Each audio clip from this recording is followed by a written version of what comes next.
Ideas fall short of reality, but they are held up by society as goals to which we should aspire. They elevate thought and action. We need them. They benefit us.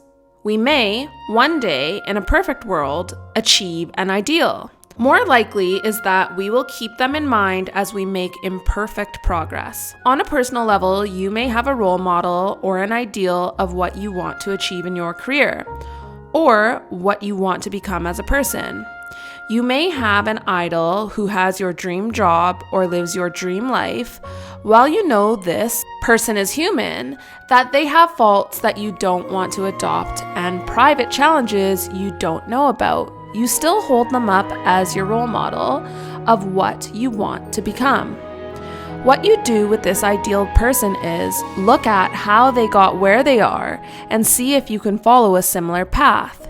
You model the positive behaviors you see them exhibit: hard work, dedication, skill, creativity, professionalism, grace, and generosity.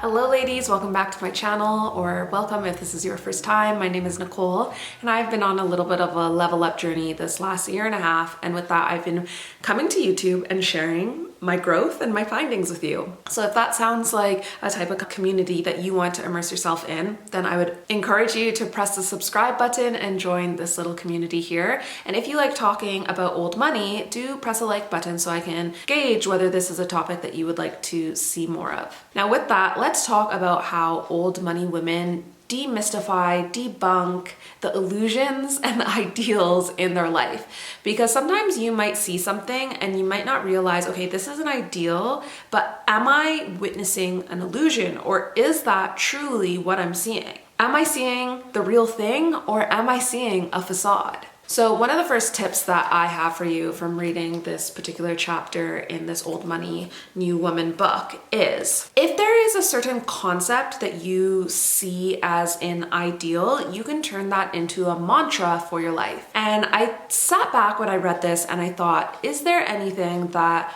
I feel like I've taken on board in this last year and a half that has become a mantra for my life? And I wasn't able to put it into words for the longest period of time. However, I was listening to one of my favorite podcasts, and it's called Homemaker Chic. And the whole season of this podcast was called Better, Not More. And so every episode they went through different aspects of their life where they are applying better things or better moments or better people, but not necessarily more things or more moments or more people. And I was inspired so much by it that I've taken that same theme, and it's actually the theme of the first season of my podcast, which I will have linked for you in the description box. So ask yourself, is there a concept that you can turn into a mantra for your life? And if there is, you'll notice that you will be able to gauge certain situations, how you conduct yourself by that mantra, and see if it aligns with who you are and your values. An illusion is an inaccurate opinion, belief, or impression, something that we believe to be true, but that is, by evidence and experience, not true. While an ideal is something we work toward, an illusion is something we cling to. It is a something that we often desperately want to be true, need to be true, or hope to be true, but don't make any effort to make true. Have you ever noticed that often some of the things that you think about all the time ends up being what you work towards, and then in turn ends up becoming real in your life? But yet often you may have accomplished what you were constantly thinking about, but the way that it looks in your day-to-day life isn't even close to how you imagined it. For me, that has been my journey as a content creator. I dreamed about being a full-time content creator for years and years and years. I thought, I'll get to wake up and be creative and follow my passion and my art and my heart. And then I got here and I was like, oh my goodness, there is so much admin. There is so much that goes into the behind the scenes of being a content creator that me being creative is only a tiny portion of it. I used to think that working for myself and being a content creator meant that I would have no one to answer to. Totally not the truth. And I don't think I comprehended the hustle culture that would come along with the career. Which brings us back to the topic of illusions and what we think something will be. Another example of an illusion that is particularly prevalent among many women is the image they have of their body as it relates to the images that they are presented to them in the media. Photographs of picture-perfect celebrities or fashion models whose face, hair, figure, and wardrobe are always perfect create the illusion that this is real, and that it is attainable by all women everywhere. The truth about these images and these celebrities or models is less glamorous. They are acutely aware that they have chosen a very competitive profession. They commit themselves. They work with acting, singing, and dictation coaches. They regularly work with personal trainers. They hire chefs to make sure that they eat well. They have assistants to handle their schedules and maximize their time. They know that their image is a major part of their career, regardless of how hard they work. They need to appear relaxed, elegant, and charming in public. To support this appearance, they have stylists for their hair, personal shoppers for their clothes, publicists for their interviews and appearances, and cosmetic surgeons to provide a little nip and tuck to keep them looking youthful. So it's unrealistic to think that they have it all together all of the time. After a lot of work by a lot of people, they have it together and on the red carpet or on the screen for a limited period of time. Projecting an effortlessness to it all that belies all the hard work is a part of their job, creating an illusion. What's more, when a photo of them does appear on the internet or in a magazine, it has been retouched by editorial professionals to minimize or eliminate any imperfections to provide a final touch or two of radiance and sparkle. No wonder these women look great. With a team of professionals at their beck and call, they should look great. This aspect of the entertainment and fashion industry is what it is. These women are in the business of selling dreams, movies, television shows, clothes, cosmetics. The problem begins when young women and working women are constantly exposed to these carefully manufactured creations. It's tempting to believe that these artificial creations are the norm, the standard, the rule. So tip number 2 is you have to do the work. Sometimes I think people get caught up in the ideal and what they think something is going to be, and they can't distinguish between the illusion of what they're seeing, because often, I'm just going to use a content creator for an example. Often you can view certain content creators and they are moving throughout their career so effortlessly that people think that there's not hard work that goes into it.